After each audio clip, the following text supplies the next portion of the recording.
Okay. Well, good day, everyone who is listening to our talk. My name is Robert Dennis, and I am a member of the Bannockburnhouse History Group volunteer, and I'm also a member of the 1745 Association. Today, I would like to talk to you about the flags of the 1745 Rising that were burnt at the Market Cross in Edinburgh. My hobby or pastime is replicating all the Jacobite clan flags and regimental banners of the 1745-46 Rising. This pastime has a name. It's called Vixology, the study and design and making of flags. After the Battle of Culloden and in the aftermath, a Major Hugh Wentworth of the 6-foot British Army on the 11th of May 1746 gathered up all the captured Jacobite standards from the field. Redcoat soldiers who had personally captured Jacobite standards were paid 16 guineas from the Duke of Cumberland's own coffers.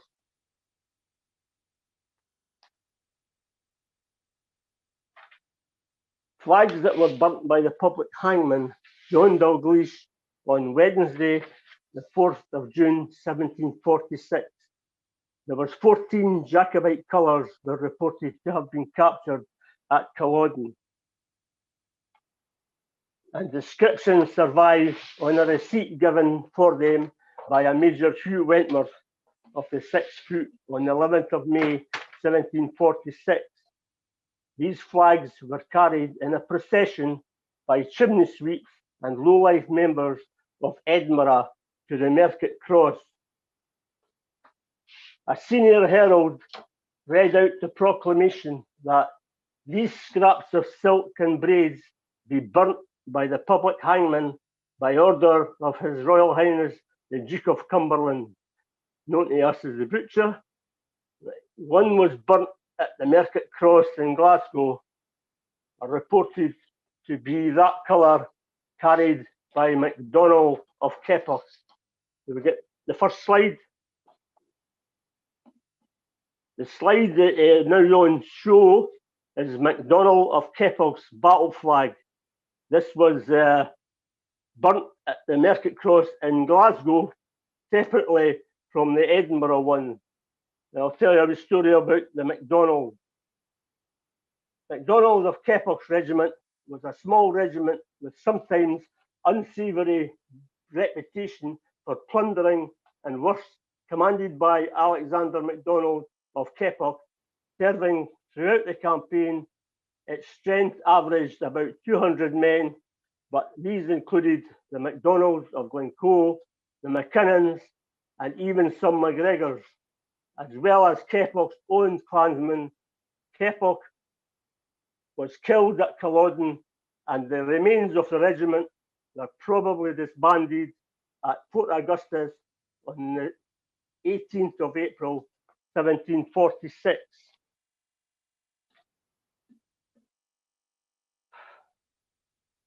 We'll now go to the next slide. Here is a list of the flags burnt at Edinburgh. Well, the first one burnt by the public hangman was the Prince's Standard. It's just the red colour with the blue surround with white in the middle. The story of this flag is the start of the campaign. The Prince left France for Scotland on the 7th of July 1745 on board the Dutille, accompanied by an escort ship, the Elizabeth. On the 9th of July, they were intercepted by HMS Lion of the Royal Navy. An intense gun battle ensued, which lasted 4 hours. Both French ships managed to escape, but HMS Lion was badly damaged in the engagement. The Elizabeth was also damaged and returned to France. The Prince sailed on and landed on the island of Eriskay on the 23rd of July 1745. He was advised to return home to France. He responded, "Sir, I am come home."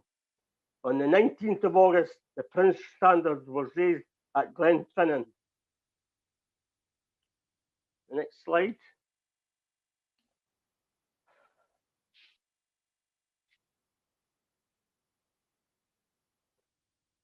The next flag that was burnt at the Market Cross is a white linen colour belonging to the Farquharsons. The story of the Farquharsons. Farquharson of Montaltry's battalion. This was sometimes referred to as Mar Battalion of Lord Lewis Gordon's regiment. Raised in Braemar and Upper Deeside, both Montaltry and a plain white colour belonging to the regiment were captured at Culloden, where the unit had fought in the first line. Next slide.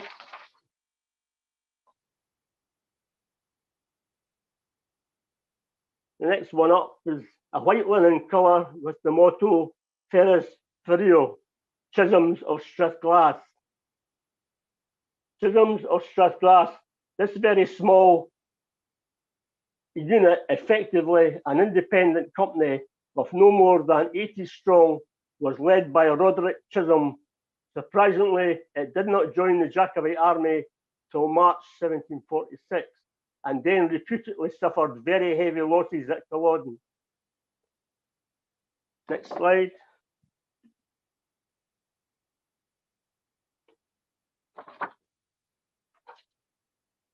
Next one up is a blue silk colour with the motto Sursum Tendo, belonging to Sir James Kinloch, commander of the 2nd Battalion, Lord Ogilvie Regiment.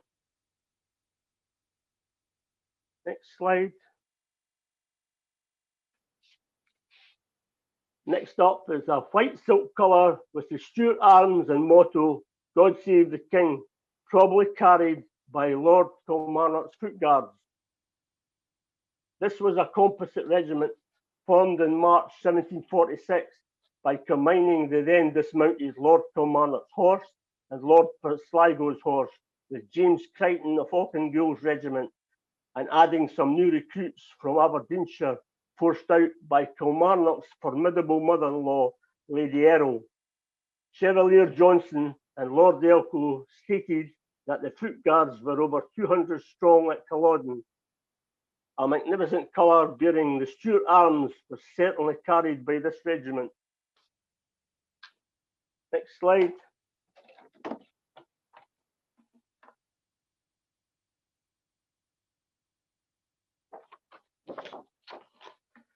The next one is a white silk colour in the canton of St Andrew's Cross, belonging to Bannerman of Elsix Regiment. This was a small regiment, a very small regiment of no more than 150 men, raised by Sir Alexander Bannerman of Elsix in the Stonehaven area after Prestonpans, and largely employed on internal security duties.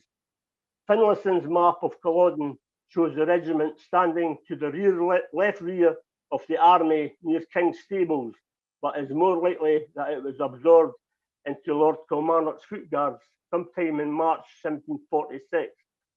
A white colour with St Andrew's saltire in the canton is illustrated and may have been carried by the regiment.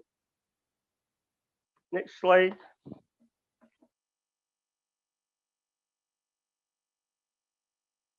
A white silk colour and a red salt, a white silk colour with a red saltire and a white silk colour with a blue saltire. These standards belong to the Atholl Brigade. The Atholl Brigade was made up of 3 battalions commanded by the Duke of Atholl. It had 3 battalion commanders, Lord Nairn, the Honourable Robert Mercer of Aldie, and Lord George Murray. Lord Nairn has raised a unit of approximately 250 men from the Dunkeld area and joined the Prince at Holyrood on the 18th of September 1745 and was present at Glasmuir at the Battle of Falkirk, and the 3 battalions were commanded by Lord George Murray, and they alone of the second line of troops kept their ranks throughout the battle, led by their commander, who decided to press home the advantage they advanced downhill in perfect order. At the Battle of Culloden, the Atholl men were well up to strength, and the brigade were posted on the extreme right of the front line. In the retreat, the right front line moved back in an orderly fashion to the rendezvous at Ruthven Barracks.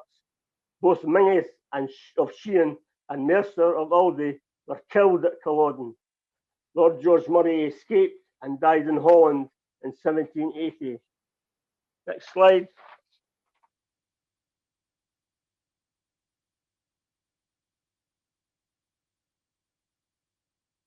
Next slide. Next one up is a blue saltire belonging, sorry.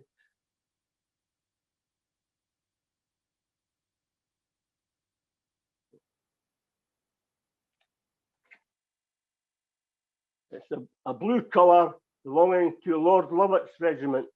The whole clan Fraser were formed into 3 regiments, commanded by the Master of Lovat, Charles Fraser of Inverality, and James Fraser of Foyers.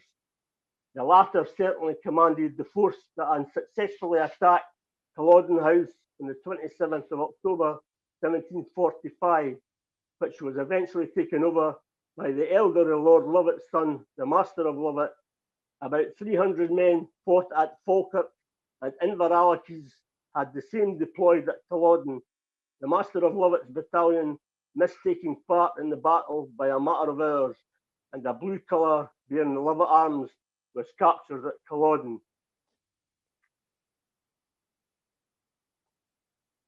Next slide. This one also belongs to the Lovat Fraser clan, Simon of Lovat.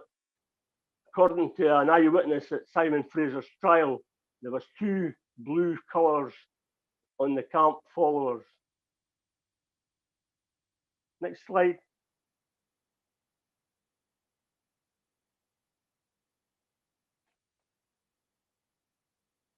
Next one is a piece of blue silk with a St Andrew's saltire with the motto, "Commit the work to God," reputed to belonging to the Cromarty's regiment.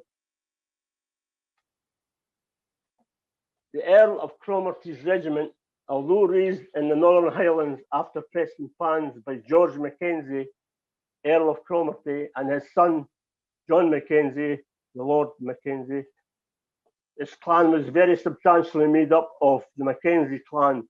This was not really a clan levy. Some of the men turned out as tenants and followers of Cromarty, but otherwise it was the usual mixture of volunteers and pressed men. Highland clothes were the uniform being made up for the regiment in October 1745. It was approximately 200 strong at Falkirk, but having been sent north in search of the French gold, it was ambushed and destroyed in a running fight with loyalist militia at Embo near Golspie on the 15th of April 1746. It is possible that a blue colour bearing a white saltire and the Sinclair motto was carried by one of the regiment's companies. Next slide.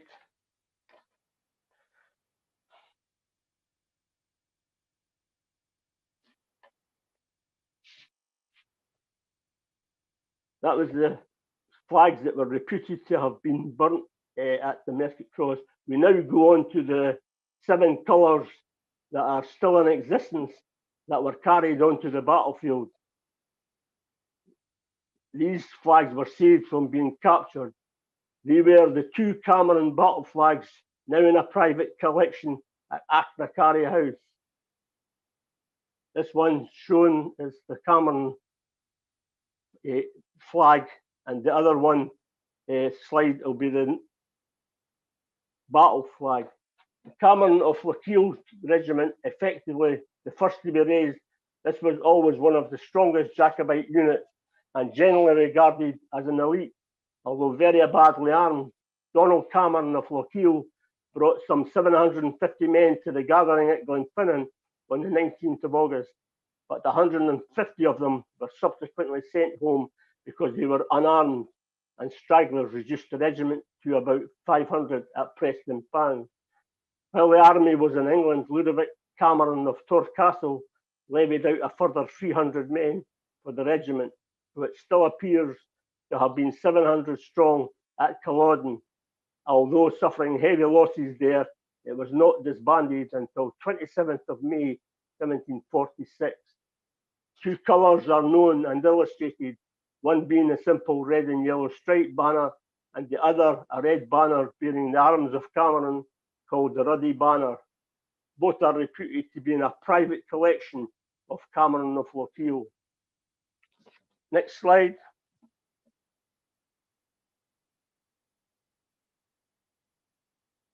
These colours belong to Lord Ogilvy's 2nd Battalion. They are on display in the McManus Art Gallery in Dundee. Lord Ogilvy's regiment, a large and well-disciplined unit raised in Forfarshire, now Angus, by David Lord Ogilvy, the eldest son of the Earl of Airlie. The 1st Battalion, some 200 strong, joined the army at Edinburgh after Prestonpans and served throughout the rest of the campaign while the army was in England. A 2nd and larger battalion was raised by Sir James Kinloch, and the elements of it took part in some scrappy fighting around about Montrose and at Inverurie. Both battalions served together at Falkirk and Culloden. After the army dispersed at Ruthven Barracks on the 19th of April 1746, they continued home as a military unit before disbanding at Glenclover on the 21st of April. Two colours associated with the 2nd Battalion are illustrated, one bearing a small white saltire in the centre and the other having the Kinloch arms. The original flag can still be seen in the Dundee Museum. Next slide.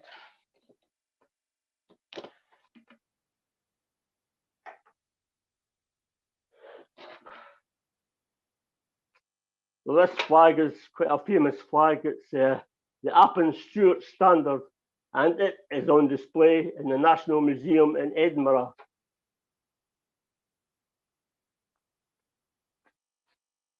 The Stuart of Appin's regiment. This regiment joined the Prince's army in August 1745 at Invergary. It consisted of about 300 fighting men. It was commanded by Charles Stuart of Ardshiel. They fought at Gladsmuir, Clifton, Falkirk, and Culloden. At Culloden, it formed part of the right front line alongside the men of Athol and the Camerons.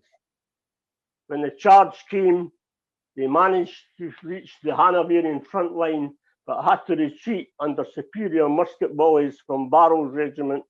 The casualties at Culloden were 92 killed and 65 seriously wounded.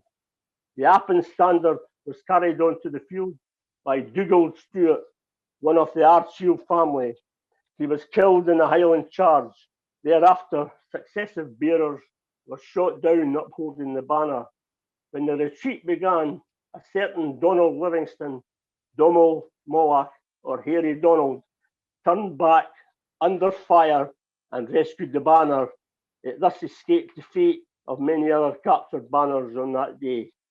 And as I said, it's on display in the National Museum in Edinburgh, directly opposite the British Army's Barrow's banner.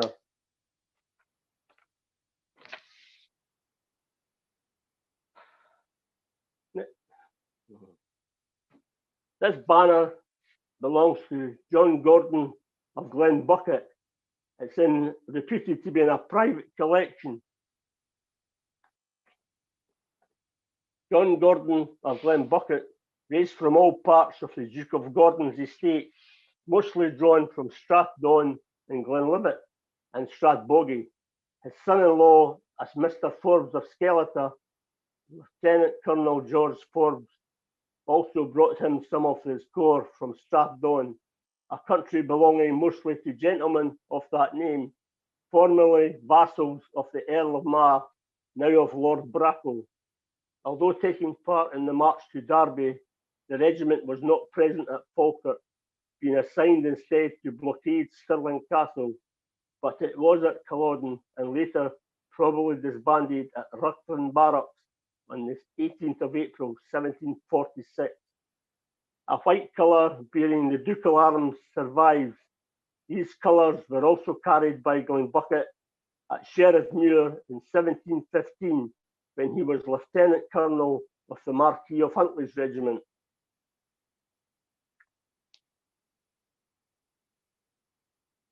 Next slide. Yeah, this is another quandary of a flag. This flag is called the Green Flag of Kincardine, belonging to John Roy Stewart's regiment. John Roy Stewart's regiment, also known as the Edinburgh Regiment, this was initially recruited in the city by Stewart, an experienced soldier who was a captain of grenadiers in the Royal Ecosse at that time. It appears to have included a large number of former British Army personnel. The regiment took part in the march to Derby, but it was not present at Falkirk, being assigned instead to blockade Stirling Castle. At Culloden, it was about 200 strong, eventually standing in the front line next to the Stuarts of Appin. Two colours attributed to the regiment, the green flag of Kincardine and another bearing the Stuart coat of arms. The flag is said to have been passed down through the years, and in 1900 was then given to the Duke of Gordon, but as to this day has been lost.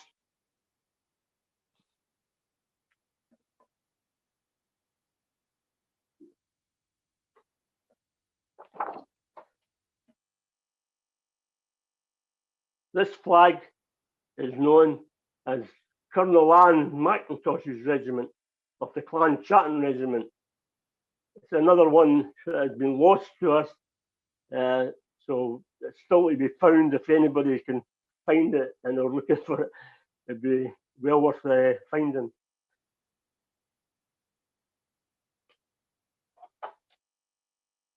Lady Anne McIntosh's regiment, or sometimes referred to as the Clan Chatton Regiment. This regiment was formed in Inverness area by Anne McIntosh and commanded by Alexander McGilvray of Drumnaglass.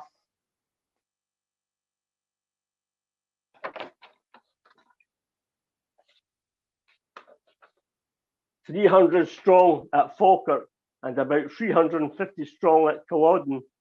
It was effectively destroyed there, losing most of its officers. The colours were saved from the field by Donald McIntosh. He picked up the standard from the fallen clansmen, removed the flag and wrapped it around his body, saving it from being captured. He was then known as Donald na Brithe, Donald of the Colours. Lady Anne was also responsible for the rout of Moy, where she saved His Royal Highness Prince Charles Edward Stuart from being captured by a contingent of Lord Loudon's forces. She was briefly imprisoned in the aftermath of Culloden, and she died in 1787. The prince's nickname for her was the Belle Rebelle.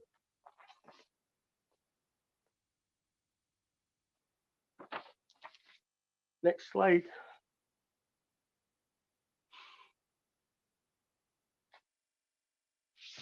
This cavalry guidon is a captured British Army flag from the Battle of Falkirk.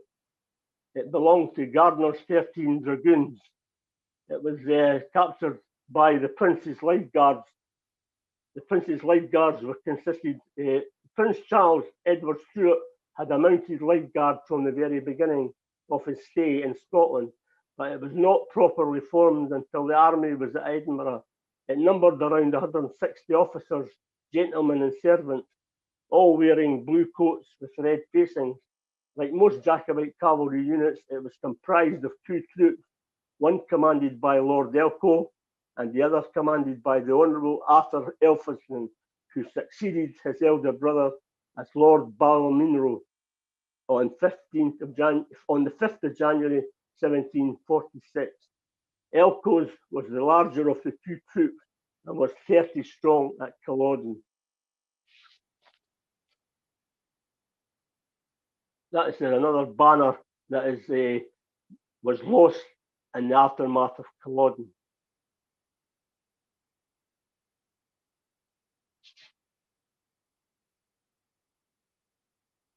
In certain books, the people who burnt the flags at the Market Cross in Edinburgh, it wasn't very happy, because certain people, I'm taking an extract from the Jacobite Dictionary by author Marie McKerricher.